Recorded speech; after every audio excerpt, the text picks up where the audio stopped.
So welcome everybody for today's webinar on physical activity, mental health and well-being in children in Wales during COVID-19, hosted by Swansea University and the Welsh Institute of Physical Activity, Health and Sport.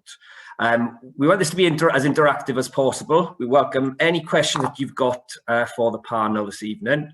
So during the presentation at any point or during discussions after the presentation, type your questions for us. Use your Zoom toolbar there. There's a Q&A button. Type anything you want to ask us. You can choose to send it anonymously if you prefer. It'll come through to us, and then, as we mentioned, following presentation, we'll answer as many as we can, as fully as we can. Okay.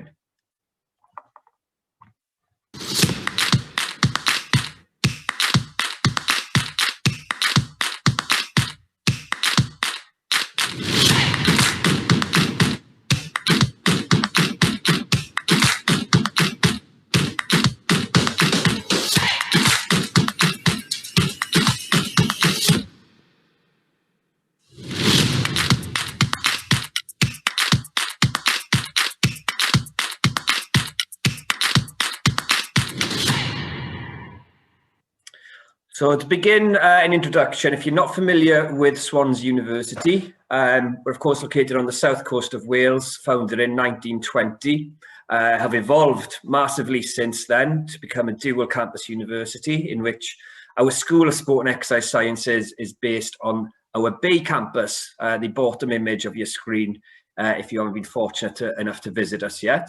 Swansea University is a UK top 25 university per the Guardian University Guide of 2021 and ranked 6th in the UK for student satisfaction in the most recently published NSS survey.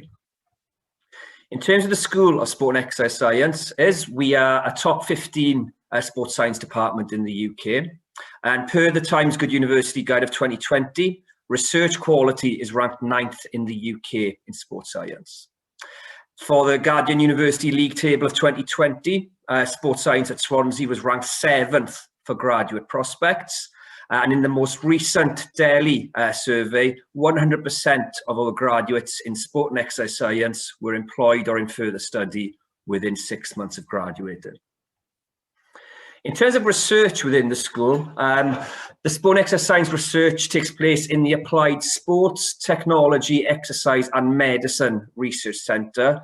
We refer to it as ASTEM. And amongst the research groups and projects within the ASTEM Centre, we have Elite and Professional Sports, the Welsh Institute of Performance Science, Exercise, Medicine and Health, Sports Ethics, Integrity and Governance, and the Welsh Institute of Physical Activity, Health and Sport, what we refer to as WIPUS, and so you may hear that term used in today's webinar. Now, in terms of WIPUS, part of the mission of the Institute is to push for strategic collaborations between Sport Wales, academia, business and stakeholders. And again, part of the purpose is to identify and answer key questions about the nation's health. Now, the strategic themes to this research is on the right hand of your screen there. It includes moving for health, health, sport and physical activity economics, mental health and well-being, healthy lifestyles, population level change and behaviour change. In terms of the Institute as well, co-chairs are Owen Hathaway of Sport Wales and Professor Kelly McIntosh of Swansea University. With the chair of the research steering group being Professor Melita McNary of Swansea University, and there are institutional representatives from each of the Welsh universities. In terms of today's session, and for the project on the physical activity, mental health and well-being in children in Wales during COVID-19, the principal investigator is Professor Kelly McIntosh. Professor McIntosh is unable to join us this evening, but we are joined by Professor Melita McNary, who's Professor in the School of Sport and Exercise Sciences at Swansea University. And we've got Dr. Liesl Herter, who is a research assistant within the School of Sport and Exercise Sciences at Swansea University. We may be joined in discussion by Professor Gareth Stratton of Swansea University as well. So in the meantime, as I mentioned, type in any questions you've got for us during the presentation, after which we'll have discussion. I'll hand over to you now, Professor McNary, to deliver.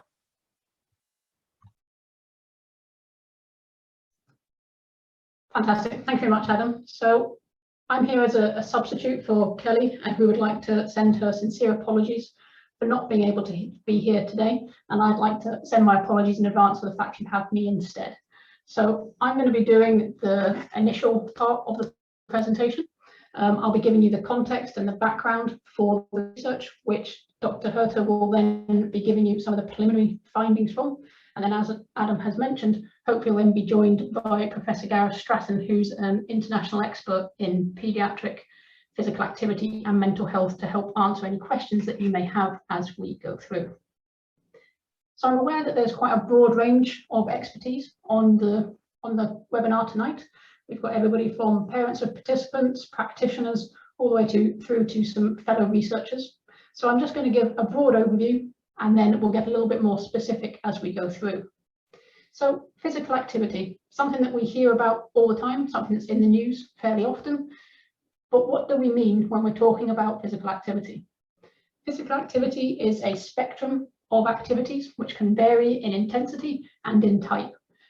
So they range all the way from light physical activities, which for our children might be moving around the house, doing all those household chores I'm sure they all take part in, all the way through to our more moderate to vigorous physical activities, which are more things such as walking to school, running to catch the bus when they were late, more of our structured activities, perhaps up in that higher end of vigorous intensity physical activity.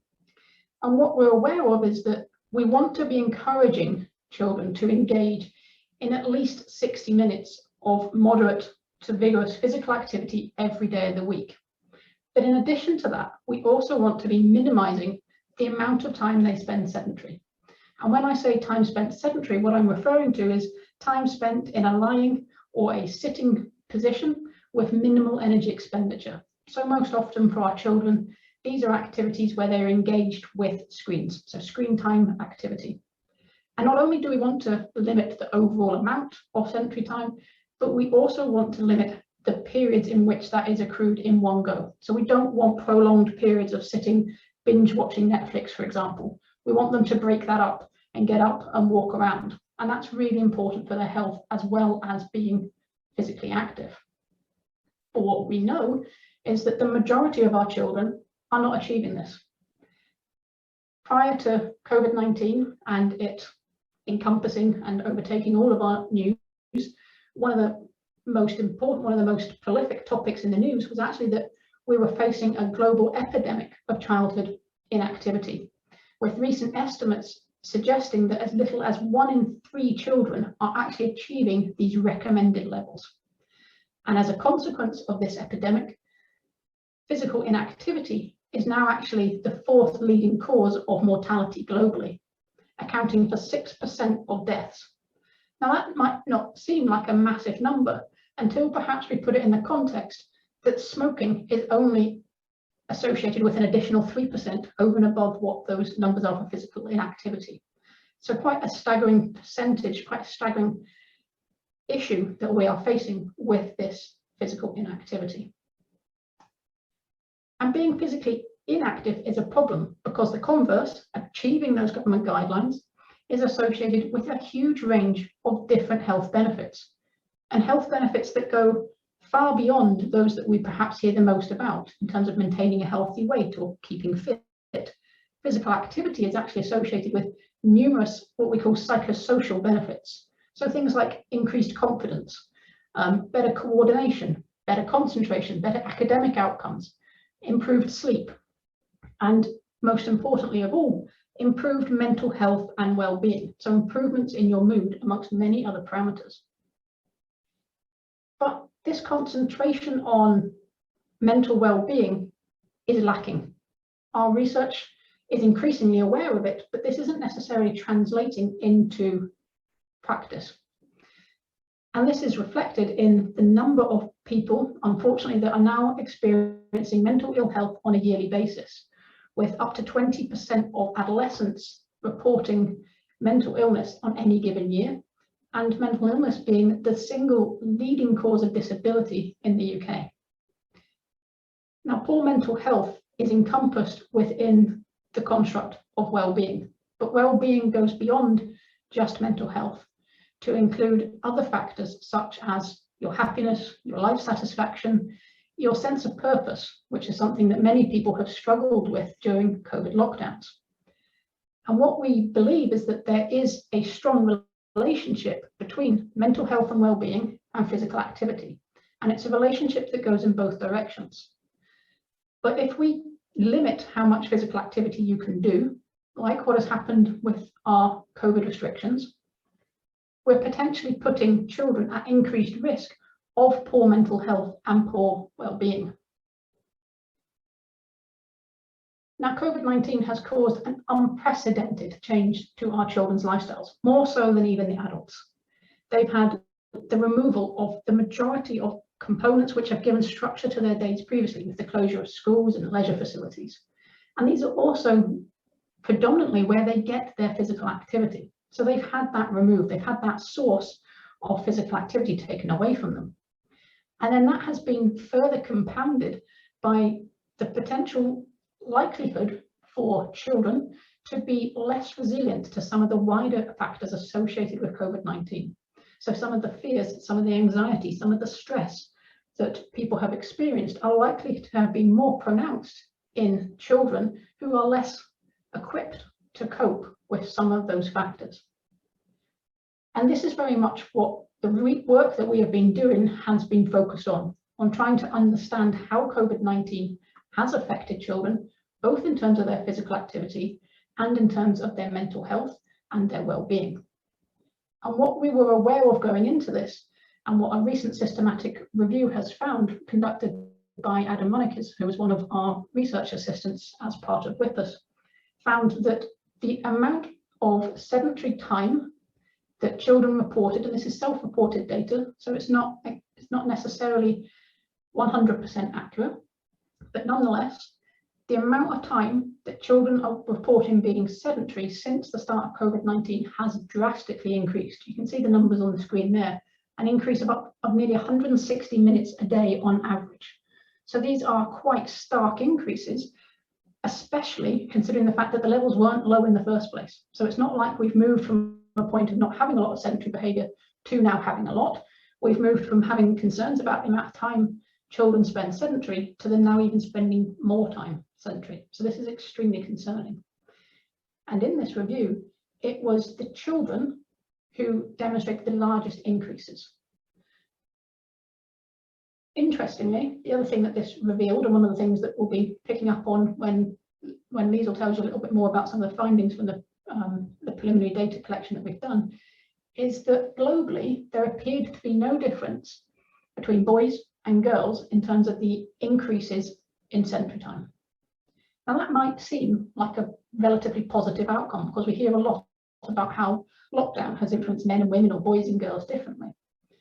But it isn't actually necessarily positive, because what we knew before COVID came was that boys were generally less sedentary and more physically active. So if they've now got similar levels of overall sedentary time, it actually means that boys have been more significantly influenced by COVID restrictions than girls. So this is the backdrop on which we developed this research question, where we've been seeking to try and tease out this relationship between physical activity, mental health and well-being, and how these change in different phases of the lockdown. So today we're going to be presenting data from time point 1, and hopefully soon we'll be able to talk to you in the future about subsequent time points. So I'm going to hand over to Liesl now to tell you a little bit more about some of the findings. Thanks, Mel. Let me just see.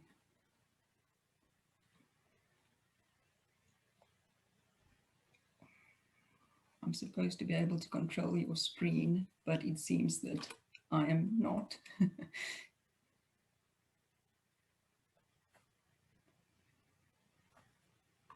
There you go. Okay, so thank you, Mel, for that intro. I'm going to just talk us through the methods of our study, and then, as Mel said, I'll share the results from the first time point. So as we are aiming to capture physical activity and mental health and well-being over time and how this changes over time, you can imagine this is a longitudinal study. So we are currently between that time point 1 and time point 2. Time point 1's data collection took place in the beginning of end of January, beginning of February. So this was during the national lockdown. And I'm currently planning, or not planning, I'm getting ready for time point 2's data collection, which would be just after the Easter break, so towards the end of April. So then we plan another 2 data collection points this year, after which we are going to continue the study on an annual basis. So to capture physical activity, mental health and well-being, we asked children to complete an online survey, and then we also gave a subsample of those an accelerometer or an activity monitor to wear for 1 week.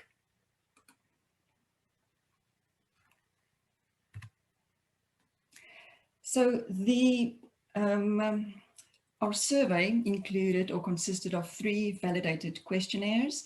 The first one is called the Pack C or the Pack A, depending on age. So the physical activity questionnaire for children, the Pack C, would have been completed by the younger age group, so from 8-year-old onwards, basically the rest of primary school, 8-year-old, 9, 10, and 11. As soon as they go to secondary school, we gave them the Pack A, so the physical activity questionnaire for adolescents. Those two, there's small differences between those two, but basically they capture, or they ask children to self-report their behavior from the past 7 days. And it was designed or developed specifically with the school setting in mind. So it asks specific questions about your time, for example, before school, during school break time, during lunch break time, PE lessons, and so forth. So of course we had to slightly adapt those questions to accommodate children being at home and doing home learning. So that is the first one of our questionnaires. The second one is called the Sterling Wellbeing Scale, and this one consists of 15 different statements.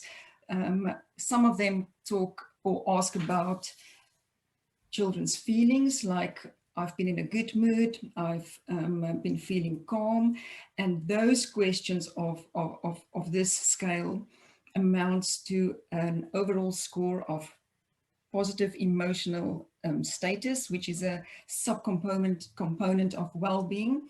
Then there are also some statements around how you've been, what you've been thinking, like, I think good things will happen in my life. I think there are a lot of things I can be proud of, that children answered. And those gave us a positive outlook score. So the 2 subcomponents, positive emotional state and positive outlook score combined, provided us with a well-being score. Then the third validated questionnaire in our survey is called the Good Childhood Index. And that consists of 5 simple statements about your life. I wish I had a different kind of life. I have a good life, that children said whether they agree or disagree with. And those 5 scores together gave us an overall score on life satisfaction. But the children, or the Good Childhood Index, also has these single item questions that covers 10 different domains of life. So they all ask, how happy are you about, with your family life? How happy are you with the home that you live in, with what might happen to you in the future, your appearance, things like that. And children scale it on a scale of 0 to 10. So those are the questionnaires. Because we know that these self-reported questionnaires that capture physical activity are great because it allows us to capture a very large sample size. However, we do know that they are susceptible, especially in children, to recall errors, to social desirability. So typically we find that children overestimate the time that they spend in physical activities. So that's why we also asked children to wear activity monitors in our study, just to get a more direct measure of the behavior. So I recruited participants from across Wales. I sent emails to all the schools in Wales, and I know of at least 366 schools that have sent the study information onwards to their parent base. Of those, parents could just click on a link that took them to a parental consent survey. And I had about 4,500 parental consent surveys completed. Of those, unfortunately, I had to exclude quite a few because we could only allow children from 8 years onwards. These questionnaires were developed for 8-year-olds and older. But I sent individualized links to the children's questionnaire, to all the email addresses the parents provided me with, and in total 1,708 children completed our survey. I feel almost lucky because there was close to a 50-50 split between boys and girls, and similarly a very even split between children in primary school versus those in secondary school. And then a subsample of 800 of those were randomly selected to wear our activity monitors. We used Activities, that's the brand. It can capture physical activity or behavior at a sample frequency of 100 hertz, which is very, it means a lot of data. It gives you a lot of data. For every second, I have 100 data points, basically. And we asked children to wear those for a week. But I first stratified that. So the 800 were stratified by age, sex, and socioeconomic status that we classified using the Welsh Index of Multiple Deprivation by the postcodes that people provided us with. So this was a representative sample of equal amounts of the different age groups, boys and girls, and socioeconomic status. To be included in the analysis, children had, or the monitors had to be worn for at least a total of 16 hours within the 24-hour day cycle. And first, obviously, I mean, I sent these out with Royal Mail, so people sent it back to me with Royal Mail after the 7 days, and I could download, or I downloaded 740 files. I had to exclude some where people told me that children didn't like wearing them, didn't want to wear them, things like that. Those 740 files were downloaded and processed in R using package GGIR.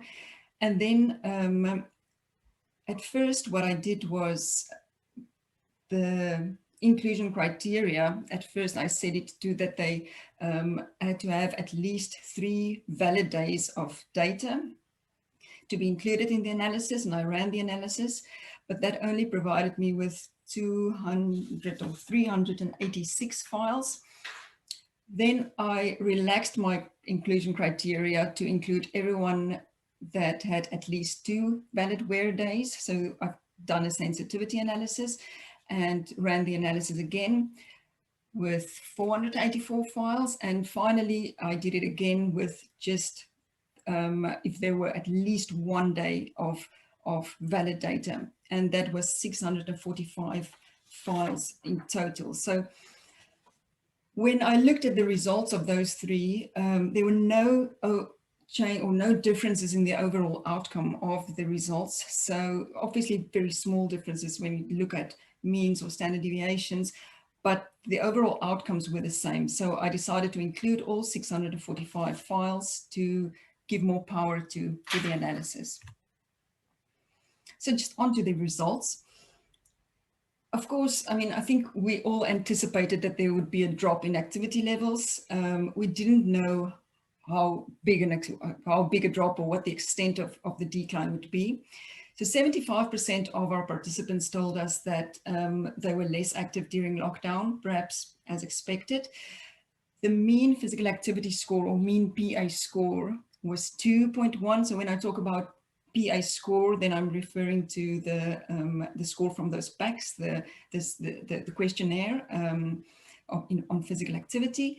When I talk about moderate to vigorous physical activity, or MVPA, that would mean results from the accelerometers, okay?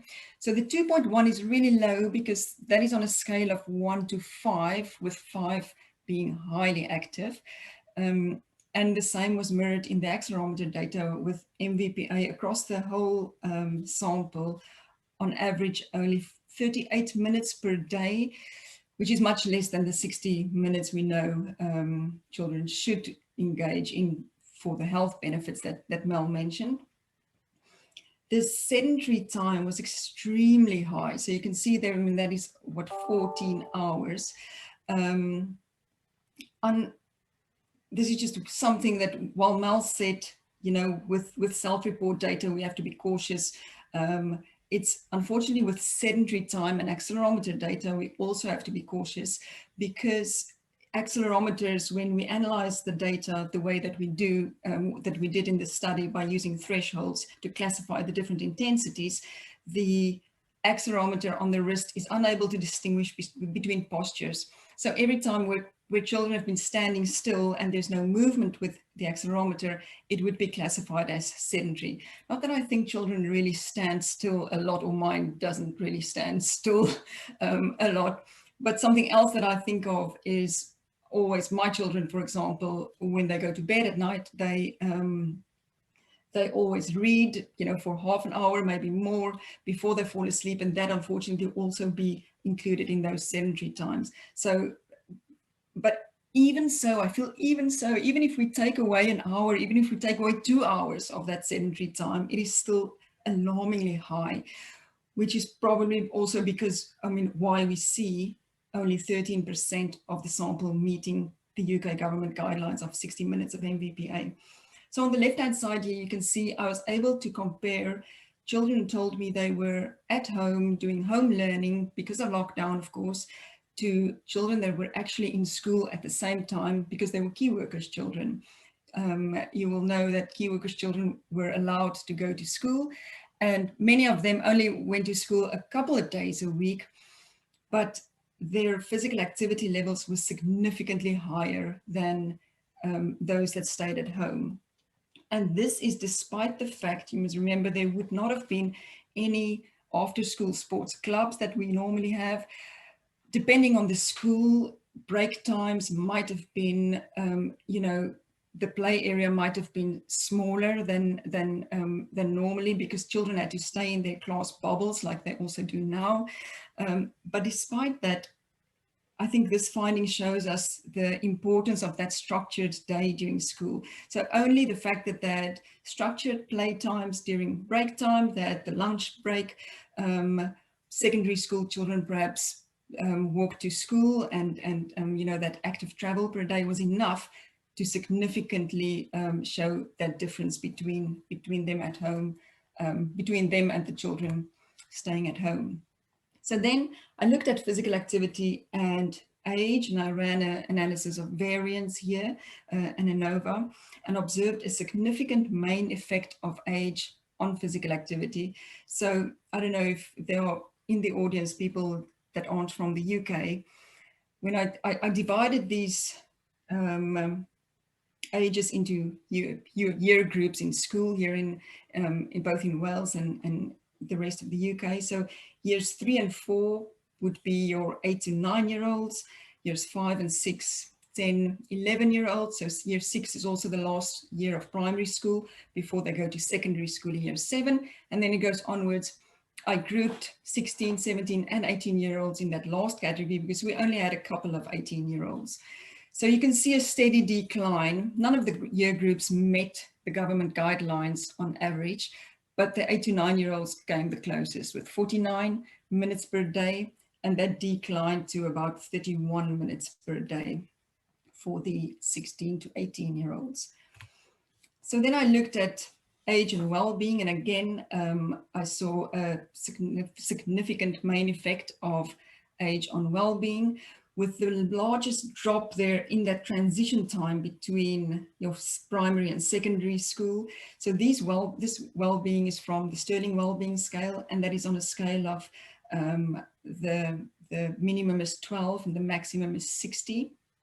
So you can see the primary school children scoring the highest with a 43, while it declines in secondary school until 37 for that last age group.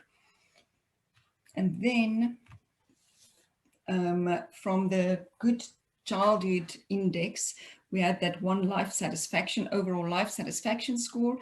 And again, a significant main effect of age on life satisfaction, gradually declining. These were those questions around, you know, I have a good life, I wish I had a different kind of life, and it's on a scale again of 0 to 20, with 20 being maximum. So again, we see the youngest age group scoring around 16, with the lowest 12.3 for the 16 to 18-year-olds.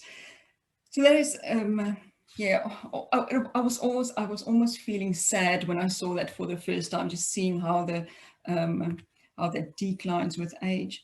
So next I looked at the differences in boys and girls, and Mallet also touched on this quickly, and I ran ANCOVAs, or analysis of covariance, and controlled for age, because I knew now age declined with physical activity, and I mean physical activity declined with age, and I also controlled for socioeconomic status. And contrary to what we normally see, as Mallet said, usually boys are significantly more active than girls. During lockdown, we didn't see any of those differences. It completely disappeared. There were no differences between their PAC scores. There were no differences between their MVPA. And yeah, as Mel said, this finding suggests that the physical activity of boys were more negatively affected during the lockdown than that of girls. I also didn't find any difference in their sedentary time, overall the same as that review of the self-reported data. However, boys had a significantly higher scores in both the well-being and the life satisfaction scales. And a possible explanation for this might lie in the types of sedentary activities that boys prefer to engage in as opposed to girls. So we knew they were highly sedentary, and I think it's safe to assume that they were spending a lot of time, or more time than normally, on screen time. And I'm talking about recreational screen time now, not the online learning that they engaged in. And we also know from previous research that different mental health indicators have different associations with sedentary activities of boys versus girls. Or I mean, said it the wrong way around, sorry.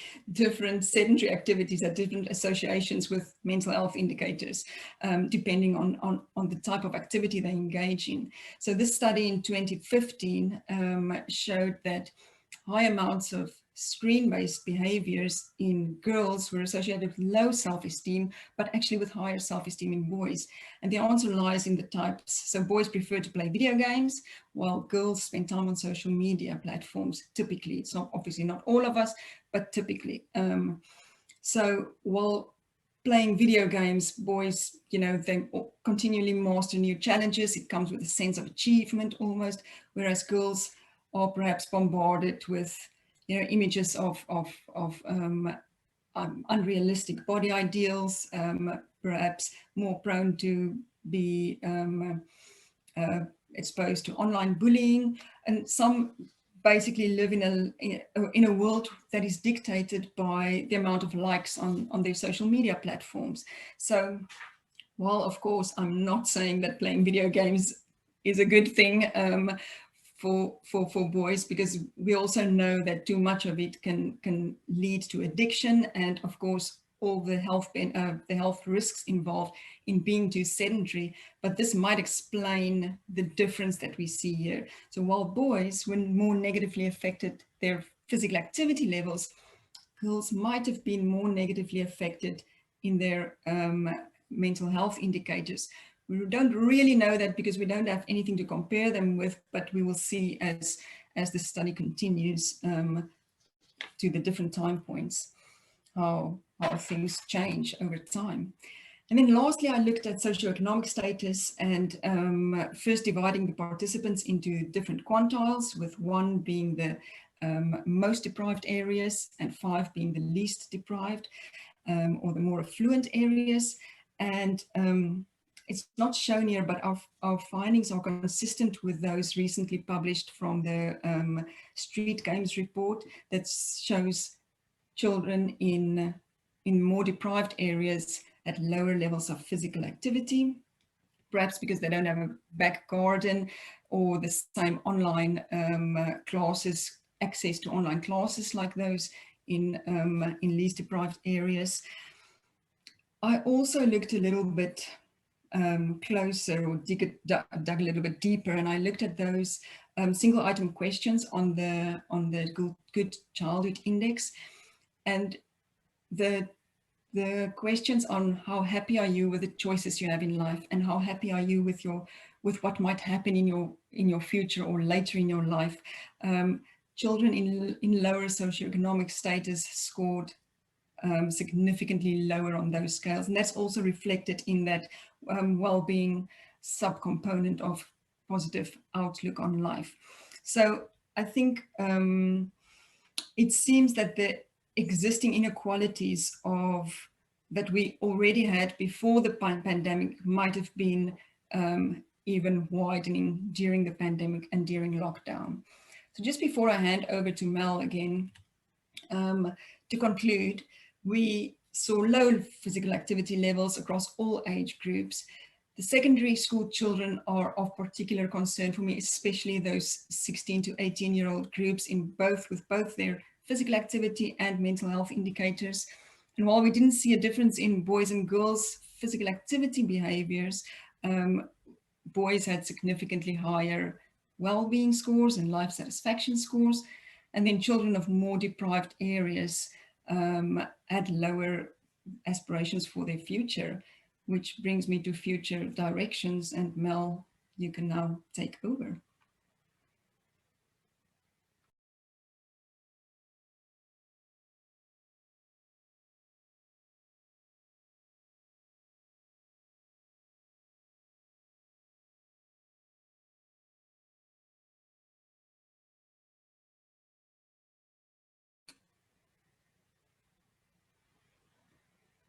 You're on mute, Mel. There you go. Apologies, my mouse has decided to stop controlling my screen. So give me one moment while I reshare the PowerPoint. Okay. There we go.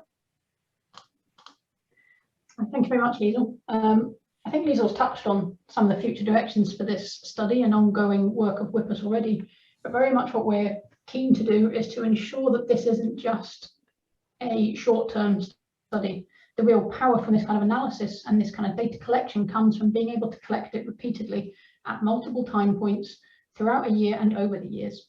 So our future directions are to continue with this survey, to continue with the questionnaires and with the subsample accelerometry data. As Liesl said, we've got the next time point coming up next week. So if anybody is interested in being involved in that, we will put the link in the chat box for you so that you can get involved. We're very keen to ensure that this study is representative of all of Wales, so that we get a full range of participants from all areas of life, and that our messages are able, or our findings are able, to translate into meaningful changes in terms of policy, so that we can address some of the different difficulties that perhaps people are experiencing. So some of those differences between higher and lower socioeconomic statuses, for example, hopefully some of the findings from this will be able to feed in and make differences there. So just to conclude, obviously I can't thank myself, so I'm going to skip that part. But we would like to thank the wider research team, which includes Dr. Denise Hill, and also the participants and the parents who have enabled us to collect this data, and hopefully will continue to do so as we go forward. So thank you very much, and thank you for logging on to tonight's webinar. We are more than happy to try and answer any questions between us that you may have.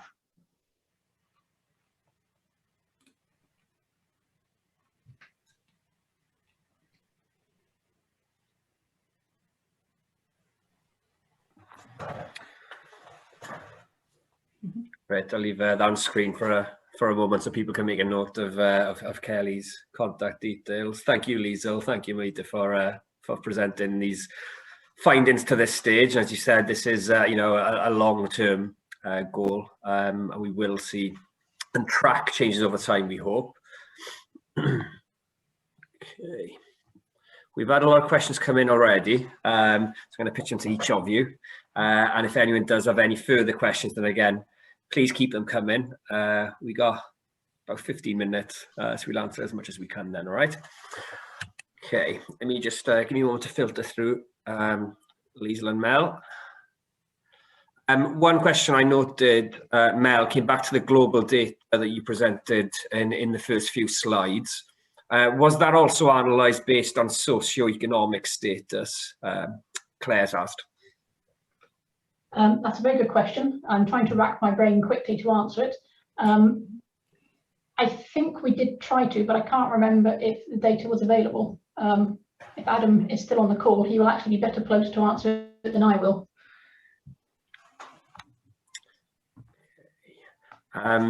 Question coming from Alan. And he states how vigorous intensity physical activity is linked with, in many cases, negative positive effects. And he also states that the feel-good factor, it tends to be associated with light and moderate intensity.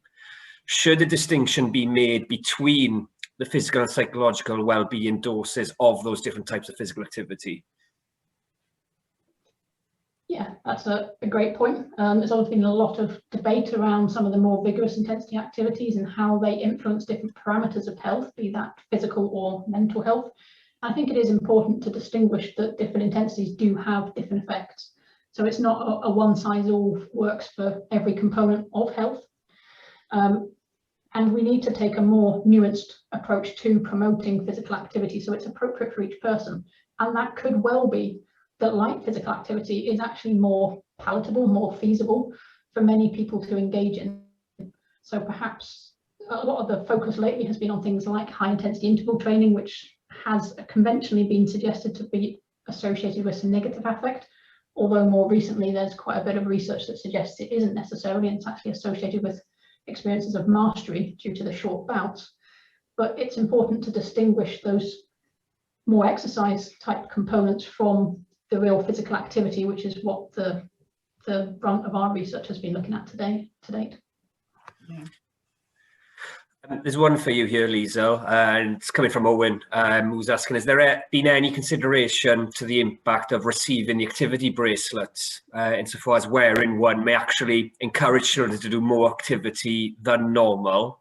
Yeah. And do you think the length of the study will account for any potential enthusiasm boosts after just receiving a tracker? Yeah, definitely. There's sometimes we call it reactivity, that that children now start to be more active. It typically wears off after a day. So what I would normally do, so sometimes researchers would exclude the first day. What I would normally do is I look at my data, I exclude the first day, I analyze it again and see if there are differences, and if so, I might exclude that. It wasn't necessary in this case. I don't know if that's lockdown specific, but yeah, that is something that we definitely always keep in mind and are aware of. Not a problem in this case. And there was a follow-on question. It's preempted something I wanted to ask as well. Is how did the accelerometer data and the questionnaire data match up with each other? Yeah. Surprisingly well. I think there were basically strong correlations, between all the different variables that I looked at, comparing the PA scores with the MVPA scores, things like that. The only difference that I found was in socioeconomic status, where the physical activity questionnaire was significantly the significant main effect of socioeconomic status on physical activity. While I did see a decline in physical activity as socioeconomic status declined, it wasn't significant. But that is, I almost want to say, those are p-values, and it's very small changes. And who decided that this side of of 0.05 is significant and that side is not. So that was the only one that, you know, in statistical terms weren't exactly matching up, but I was quite surprised to see a very, very strong correlations between those two, which is really encouraging, because obviously we can only, you know, we only have 800 accelerometers. We actually have now less. If any of you still have accelerometers at home, please send them to me, because I'm still waiting for about 35 to find their way back with the postman. But yeah, we only have a small number of those, and we can't give them to the whole population. So it is encouraging to see that for the most part we get the same results on a large scale. There was another question about the accelerator usage. Where there was a single day of wear time, did you take the mean of that individual, and were they treated the same versus a person who wore it over 3 days, for example, and their mean times? Was it mean per day or mean over the total usage? Yeah. And there's a follow-up as well, Lisa, I'll get in now. Were there any differences between weekday and weekends? I know they don't exist in lockdown for a lot of people anymore. Days blur into one, especially for children maybe, no, but you can address that. Yeah, so yes, I did that. It was the means for if 3 or more or 7 days were included. I used the mean MVPA, mean sedentary time, and if it was only 1, that would have been the 1 or 2, you know, the mean of the 2. So yes, for the first question. Secondly, sorry, I forgot the second question now. What was about weekdays and weekends? Oh yeah. So yeah, typically we would, I would prefer to, in my inclusion criteria, have at least 1 weekend day. But again, in this case, as you say, there were no differences really that I could find. So no, for lockdown, typically we do see that children are more active during the week and more sedentary during the weekend days. So I guess when we look at the second time points and so on, while children are in school, I look at those differences more closely. Mel, you might be able to answer this. The questions come in. Is there a relationship between this project and the university's home space survey, which I think is one of Joe's projects? Yes, so it's run by Dr. Hudson and Professor Stratton, so unfortunately he's not here. He'd be much better at answering that question. Both are led by Swansea University. The home space study is more looking at sensory behaviours within the home and the context for those, whereas this study is more looking at the population level, physical activity levels, and, as Lisa has explained, the sensory time rather than sensory behaviours. So there is a link, but they aren't the same. They are distinct studies. We are looking at different questions. Good. A couple of questions have come in and a statement as well. How activity is now going to change as limitations and rules and guidelines from Welsh Government changes now over the next couple of weeks. I guess what I want to press that question up is how would that be addressed within the data itself and the findings that you interpret from that? For example, you know, a return to school as what's happened now for other age groups as schools transition back, outdoor sports opening back up, for example, then as well. Lisa, do you want to take that one? Yeah, I think we obviously expect to see a big difference, to be honest. Luckily, the PACS, that physical activity questionnaire, asked very specific questions about the different sports, whether they've you know, in their free time taken part in these different sports, whereas during lockdown we found most of them were just no, except for maybe, you know, things like dance that I find have continued online. Football have pretty much continued for the younger ages, just a ball and a patch of grass, you know. So we do expect a big difference, and I think that will actually shine the light more clearly on how lockdown has affected children. It's good to have that clear contrast, I guess, where that that clarity can be there as changes kick in for certain groups. Definitely. The other thing that I was thinking about also is I'll have to take in account the weather, because during lockdown, this one was in the dead of winter, and we usually see quite a large seasonal variation in physical activity and sedentary behaviors in children, well, in adults, I guess, as well. So I will take that into account as well, and then hopefully we can see a clear picture of lockdown's effect. Great. A question's come in, I believe, from the family of a participant. How much longer will the study continue using the activity monitors? Would that be all the way through now?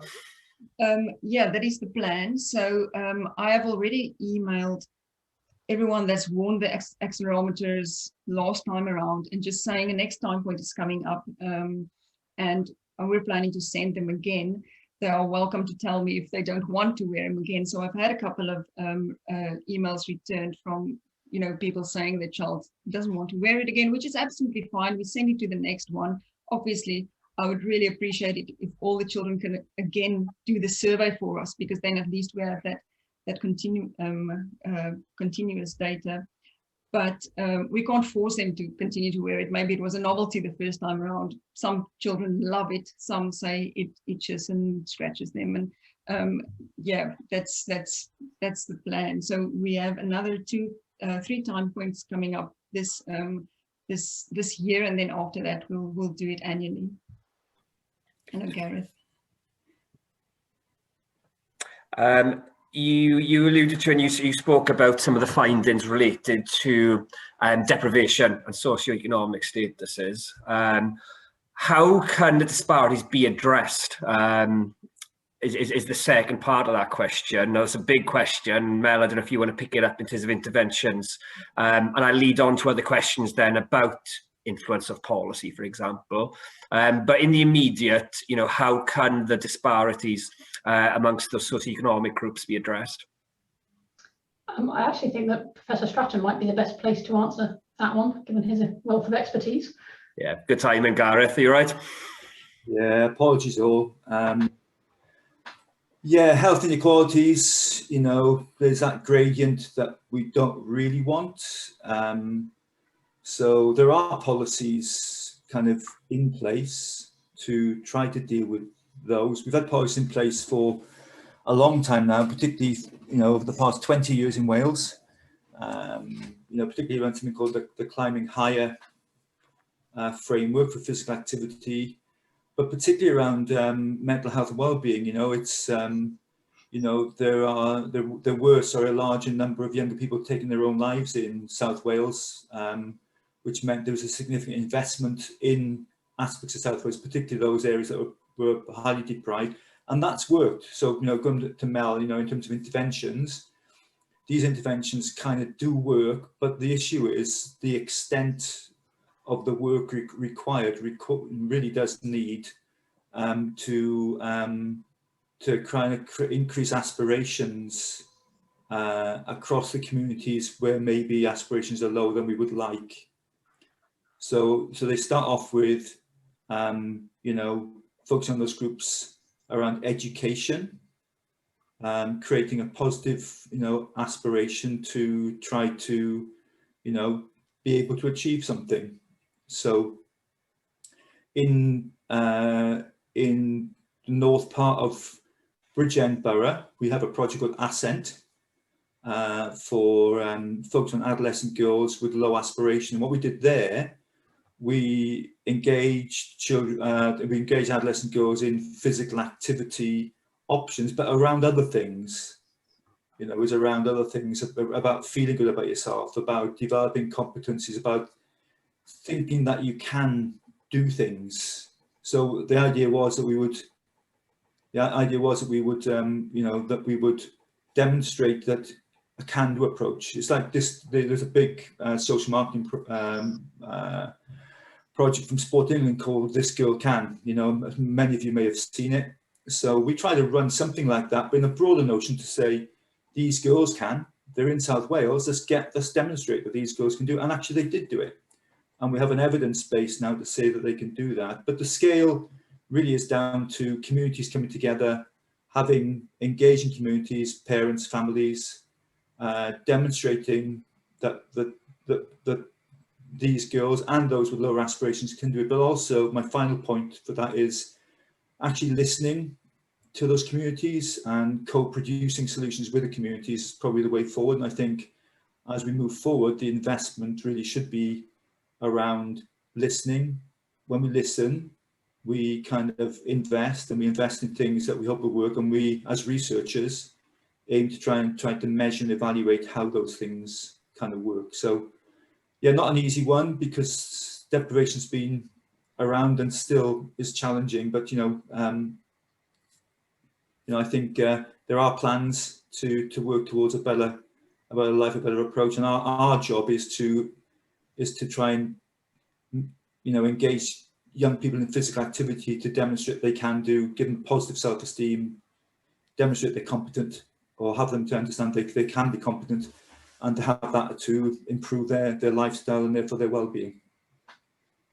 Yeah, I think a couple of things you've said there, Gareth, pick up nicely with a few of the questions that are still to be answered in terms of talking to the parents is absolutely vital. And I see one of the questions from Claire there is around, can we talk to some of the parents and some of the children as well to actually understand more about the data that we've collected? And I think that would be so informative if we were able to do that. We're obviously very open to doing so. It always just comes down to a matter of funding and capacity, but that's absolutely vital to moving forward.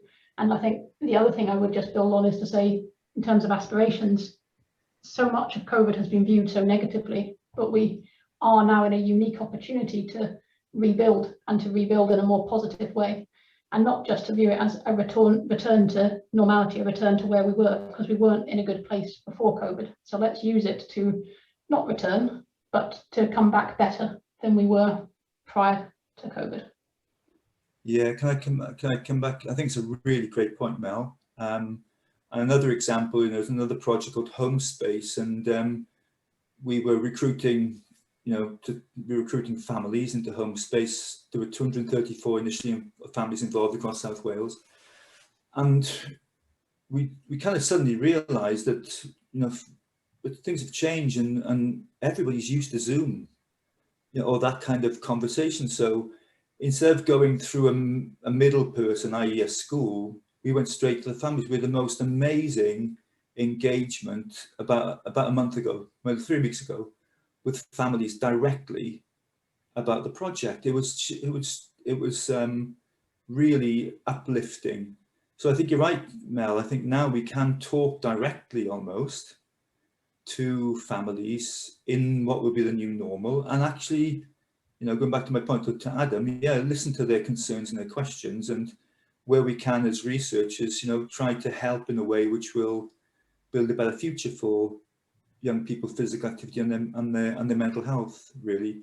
And my final, and I have lots of final points, but in this terms of question, I'm not sure if any of you have seen the Children's Commissioner's report this year from Wales, but it's real hard reading about what's coming up for adolescents, and moving forward. It really is difficult thinking about what's gone on with children and young people, and we have 3 to 5 years ahead of us where we need to do some really good work to pick things up a bit as well. So without trying to create a darker environment, I think there is a lot to be done, but I think, Mel, you're right, there's more direct ways now to engage people and to pick things up into the future in terms of their mental health. Gareth, we've got time for final comments. I'll begin with you then, Liesl. In terms of the project itself and next steps, or anything you want to add to what's been done already, what are your thoughts? I saw a quick question there that I just wanted to touch on around, is there scope for qualitative questions in the survey? And we have asked in this previous one things like an open-ended question, how does lockdown make you feel? And then the follow-up question is, why do you feel this way? And I have not analyzed that data yet, but I'm interested to see the outcome of that. We will probably change that now to, now that you're back in school, how do you feel about being back in school, and why do you feel this way? To get a little bit of more qualitative. It's difficult though, because you can't. There's no follow-up question. And there are so many things that we would like to add, but the questionnaire is already quite long and we wouldn't want children to spend more than 15 minutes on it. So that's always a difficult one to, but yeah, next steps is to get ready for the next time point, which is in 2-3 weeks time. And I put a comment there in the chat. So anyone that lives in Wales, have children between 8 and 18-year-olds that didn't participate in the previous time point, please go to the links that I put in the chat there, or just throw me an email. And yeah, sign your kids up, the more the merrier. And I'd add it'd be really useful to deliver something like this again. Once you've gone through that second time point date, we've obviously got a captive audience and some invested stakeholders on the call here and paying close attention anyway. And I'd be curious, you know, personally as well, to see how things do change, as has been noted, as lockdown restrictions do change. You know, what's going to happen in terms of physical activity, but also the well-being, the life satisfaction, and the good childhood points that you've noted. Great. Mel? My main summary would just be that it does highlight that there's a lot more that we can be doing, and that we need to be working with key stakeholders to ensure that this data gets translated into meaningful policy changes or practice changes. And I think we're very fortunate that we're now having those conversations with the people that matter through beings such as the Welsh Institute of Physical Activity and Health and Sport. So I think we're now in a good opportunity. And if people do have questions that they want help answering, please do go to our WIPA's website and please do send us those questions, because we do have the capacity to help. And that's the key thing. And I know you've spoken already, Gareth, about, you know, not just the next steps of the project, but the findings of it, and, you know, who are the right people then to implement change and affect change effectively at various different platforms and levels amongst these different groups as well. What's the sort of process towards that? And I know obviously we're working very closely with the other academic partners, with Sport Wales, who obviously inform and guide government policy there. You got any further points on that? It's complex, isn't it? You know, I think the problem with our part is physical activity stretched across most government portfolios. So everybody seems to have a stake in this. And the key thing, what's amazing about this call, you know, we got, you know, 50 or had 50 participants or more, which is amazing and great work to get the message out. And I think, you know, what we would like, and I think we kind of work towards, are kind of developing stakeholder groups in a way, so we can have these different steps of conversation, this distance between professionals and us as researchers and professionals and communities and people. We close the gap a bit. So I'd kind of encourage, you know, those who are online, if you want to work more closely with us, to get in touch and to build up these stakeholder groups and become a member of a stakeholder group, perhaps, to help us in that regard. Because, you know, we don't want to be a distant university with research that's seemingly miles away from reality. That's exactly the opposite of what we want to do. We want to add capacity to what you guys do, give you the evidence base to really push hard for better policies and better strategies in whatever way, place, shape or form that you work in. And I think that's kind of, I think, where we should be. And I think this webinar, sorry, is a great example of the start of that. And so just encourage, you know, encouraging our participants to get in touch, you know, and to say, yeah, okay, we'd like to be part of this.